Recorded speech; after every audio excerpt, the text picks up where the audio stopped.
வீக்கெண்ட்னாலே அசைவம் தானா இல்லை இன்றைக்கு ஒரு வித்தியாசமாக ஒரு வெஜ் கொம்போன்னு ட்ரை பண்ணியிருக்கேன்.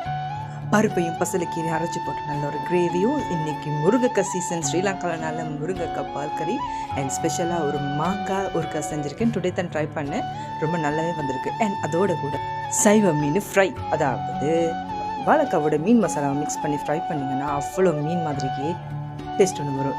ஸ்ரீலங்காவில் பார்த்திங்கன்னா இப்போ ரொம்பவே எங்கே பார்த்தாலும் முருங்கைக்காய் சீசனாகவே இருக்குது. ஸோ அதை வச்சு இன்னையோட என்னோட டின்னர் கொம்போவும் முடிச்சுட்டேன். உண்மையாகவே இந்த கொம்போ ரொம்ப நல்லாவே இருக்குது. சுட சுட சாப்பிடும்போது அப்படியே வேறு லெவல். ஸோ நீங்களும் ட்ரை பண்ணி சாப்பிட்டு பாருங்கள். ஹாப்பி குக்கிங், பாய்.